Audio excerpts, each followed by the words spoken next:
Chapter 4. Ministers' Order and Organization.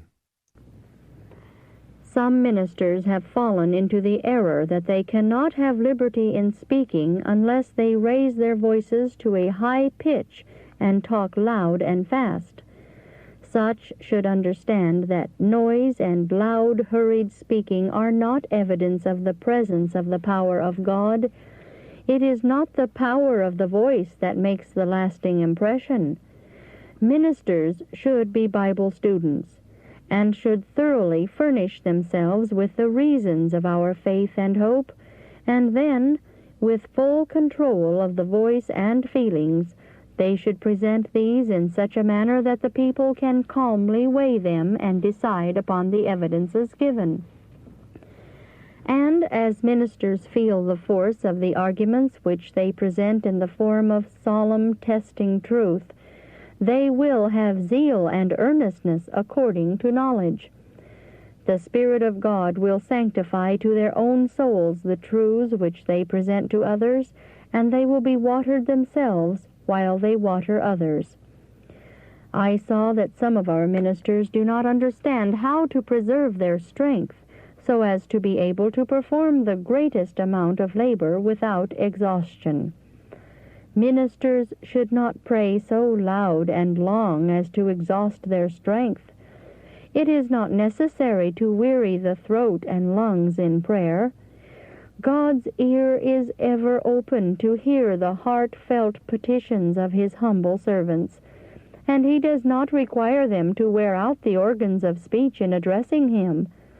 It is the perfect trust, the firm reliance, the steady claiming of the promises of God, the simple faith that He is and that He is a rewarder of all those who diligently seek Him, that prevails with God. Ministers should discipline themselves and learn how to perform the greatest amount of labor in the brief period allotted them, and yet preserve a good degree of strength, so that if an extra effort should be required, they may have a reserve of vital force sufficient for the occasion, which they can employ without injuring themselves. Sometimes all the strength they have is needed to put forth effort at a given point, and if they have previously exhausted their fund of strength and cannot command the power to make this effort, all they have done is lost. At times, all the mental and physical energies may be drawn upon to make the very strongest stand, to array evidences in the clearest light, and set them before the people in the most pointed manner, and urge them home by the strongest appeals. As souls are on the point of leaving the enemy's ranks and coming up on the Lord's side, the contest is most severe and close. Satan and his angels are unwilling that any who have served under the banner of darkness should take their position under the blood-stained banner of Prince Emmanuel. I was shown opposing armies who had endured a painful struggle in battle. The victory was gained by neither, and at length the loyal realize that their strength and force is wearing away, and that they will be unable to silence their enemies unless they make a charge upon them and obtain their instruments of warfare. It is then, at the risk of their lives, that they summon all their powers and rush upon the foe. It is a fearful struggle, but victory is gained and strongholds are taken. If at the critical period the army is so weak through exhaustion that it is impossible to make the last charge and batter down the enemy's fortifications, the whole struggle of days, weeks, and even months is lost, and many lives are sacrificed and nothing gained. A similar work is before us. Many are convinced that we have the truth, and yet they are held as with iron bands. They dare not risk the consequences of taking their position on the side of truth. Many are in the valley of decision, where special, close, and pointed appeals are necessary to move them to lay down the weapons of their warfare and take their position on the Lord's side. Just at this critical period, Satan throws the strongest bands around these souls. If the servants of God are all exhausted, having expended their fund of physical and mental strength, they think they can do no more, and frequently leave the field entirely to commence operations elsewhere. And all, or nearly all, the time, means, and labor have been spent for naught. Yes, it is worse than if they had never commenced the work in that place, for after the people have been deeply convicted by the Spirit of God and brought to the point of decision, and are left to lose their interest and decide against these evidences, they cannot as easily be brought where their minds will again be agitated upon the subject. They have in many cases made their final decision. If ministers would preserve a reserve force, and at the very point where everything seems to move the hardest, then make the most earnest efforts, the strongest appeals, the closest applications, and, like valiant soldiers, at the critical moment make the charge upon the enemy, they would gain the victory. Souls would have strength to break the bands of Satan and make their decisions for everlasting life. Well-directed labor at the right time will make a long-tried effort successful, when to leave the labor even for a few days will in many cases cause an entire failure. Ministers must give themselves as missionaries to the work and learn how to make their efforts to be the very best advantage. Some ministers, at the very commencement of a series of meetings, become very zealous, take on burdens which God does not require them to bear, exhaust their strength in singing and in long, loud praying and talking, and then are worn out and must go home to rest. What was accomplished in that effort? Literally, nothing. The laborers had spirit and zeal, but lacked understanding. They manifested no wise generalship. They rode upon the chariot of feeling, but there was not one victory gained against the enemy. His stronghold was not taken. I was shown that ministers of Christ should discipline themselves for the warfare. Greater wisdom is required in generalship in the work of God than is required of the generals engaged in national battles. Ministers of God's choosing are engaged in a great work. They are warring not merely against man, but against Satan and his angels. Wise generalship is required here. They must become Bible students and give themselves wholly to the work. When they commence labor in a place, they should be able to give the reasons of our faith, not in a boisterous manner, not with a perfect storm, but with meekness and fear. The power which will convince is strong arguments presented in meekness and in the fear of God. Able ministers of Christ are required for the work in these last days of peril, able in word and doctrine, acquainted with the Scriptures, and understanding the reasons of our faith. I was directed to these Scriptures, the meaning of which has not been realized by some ministers, but sanctify the Lord God in your hearts, and be ready always to give an answer to every man that asketh you a reason of the hope that is in you with meekness and fear. Let your speech be always with grace, seasoned with salt, that ye may know how ye ought to answer every man. And the servant of the Lord must not strive, but be gentle unto all men, apt to teach, patient, in meekness instructing those that oppose themselves, if God peradventure will give them repentance to the acknowledging of the truth, and that they may recover themselves out of the snare of the devil, who are taken captive by him at his will. The man of God, the minister of Christ, is required to be thoroughly furnished unto all good works. A pompous minister, all dignity, is not needed for this good work, but decorum is necessary in the desk. A minister of the gospel should not be regardless of his attitude. If he is the representative of Christ, his deportment, his attitude, his gestures should be of such a character as will not strike the beholder with disgust. Ministers should possess refinement. They should discard all uncouth manners, attitudes, and gestures, and should encourage in themselves humble dignity of bearing. They should be clothed in a manner befitting the dignity of their position. Their speech should be in every respect solemn and well chosen.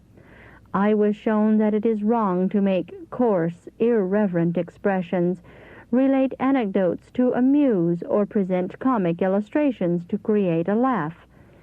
Sarcasm and playing upon the words of an opponent are all out of God's order. Ministers should not feel that they can make no improvement in voice or manners. Much can be done. The voice can be cultivated so that quite lengthy speaking will not injure the vocal organs. Ministers should love order and discipline themselves, and then they can successfully discipline the Church of God and teach them to work harmoniously like a well-drilled company of soldiers. If discipline and order are necessary for successful action on the battlefield, the same are as much more needful in the warfare in which we are engaged, as the object to be gained is of greater value and more elevated in character than those for which opposing forces contend upon the field of battle. In the conflict in which we are engaged, eternal interests are at stake. Angels work harmoniously. Perfect order characterizes all their movements. The more closely we imitate the harmony and order of the angelic host, the more successful will be the efforts of these heavenly agents in our behalf. If we see no necessity for harmonious action, and are disorderly, undisciplined, and disorganized in our course of action, angels who are thoroughly organized and move in perfect order cannot work for us successfully. They turn away in grief, for they are not authorized to bless confusion, distraction, and disorganization. All who desire the cooperation of the heavenly messengers must work in unison with them. Those who have the unction from on high will in all their efforts encourage order, discipline, and union of action, and then the angels of God can cooperate with them. But never, never will these heavenly messengers place their endorsement upon irregularity, disorganization, and disorder. All these evils are the result of Satan's efforts to weaken our forces, to destroy courage, and to prevent successful action. Satan well knows that success can only attend order and harmonious action. He well knows that everything connected with heaven is in perfect order, that subjection and thorough discipline mark the movements of the angelic host. It is his studied effort to lead professed Christians just as far from heaven's arrangement as he can. Therefore he deceives even the professed people of God and makes them believe that order and discipline are enemies to spirituality, that the only safety for them is to let each pursue his own course, and to remain especially distinct from bodies of Christians who are united and are laboring to establish discipline and harmony of action. All the efforts made to establish order are considered dangerous, a restriction of rightful liberty, and hence are feared as popery. These deceived souls consider it a virtue to boast of their freedom to think and act independently. They will not take any man's say-so. They are amenable to no man. I was shown that it is Satan's special work to lead men to feel that it is in God's order for them to strike out for themselves and choose their own course, independent of their brethren. I was pointed back to the children of Israel. Very soon after leaving Egypt, they were organized and most thoroughly disciplined. God had in his special providence qualified Moses to stand at the head of the armies of Israel. He had been a mighty warrior to lead the armies of the Egyptians, and in generalship he could not be surpassed by any man. The Lord did not leave his holy tabernacle to be borne indiscriminately by any tribe they might choose. He was so particular as to specify the order he would have observed in bearing the sacred ark, and to designate a special family of the tribe of the Levites to bear it. When it was for the good of the people and for the glory of God that they should pitch their tents in a certain place, God signified his will to them by causing the pillar of cloud to rest directly over the tabernacle, where it remained until he would have them journey again. In all their journeyings, they were required to observe perfect order. Every tribe bore a standard with the sign of their father's house upon it, and each tribe was required to pitch under its own standard. When the ark moved, the armies journeyed, the different tribes marching in order under their own standards. The Levites were designated by the Lord as the tribe in the midst of whom the sacred ark was to be borne, Moses and Aaron marching just in front of the ark, and the sons of Aaron following near them, each bearing trumpets. They were to receive directions from Moses, which they were to signify to the people by speaking through the trumpets. These trumpets gave special sounds which the people understood and directed their movements accordingly. A special signal was first given by the trumpeters to call the attention of the people. Then all were to be attentive and obey the certain sound of the trumpets. There was no confusion of sound in the voices of the trumpets. Therefore, there was no excuse for confusion in movements. The head officer of each company gave definite directions in regard to the movements they were required to make, and none who gave attention were left in ignorance of what they were to do. If any failed to comply with the requirements given by the Lord to Moses, and by Moses to the people, they were punished with death. It would be no excuse to plead that they knew not the nature of these requirements, for they would only prove themselves willingly ignorant, and would receive the just punishment for their transgression. If they did not know the will of God concerning them, it was their own fault. They had the same opportunities to obtain the knowledge imparted as others of the people had.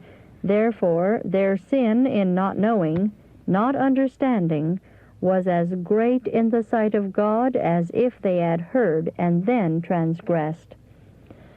The Lord designated a special family of the tribe of Levi to bear the ark, and others of the Levites were specially appointed of God to bear the tabernacle and all its furniture, and to perform the work of setting up and taking down the tabernacle. If any man from curiosity or from lack of order got out of his place and touched any part of the sanctuary or furniture, or even came near any of the workmen, he was to be put to death. God did not leave his holy tabernacle to be borne, erected, and taken down indiscriminately by any tribe who might choose the office, but persons were chosen who could appreciate the sacredness of the work in which they were engaged.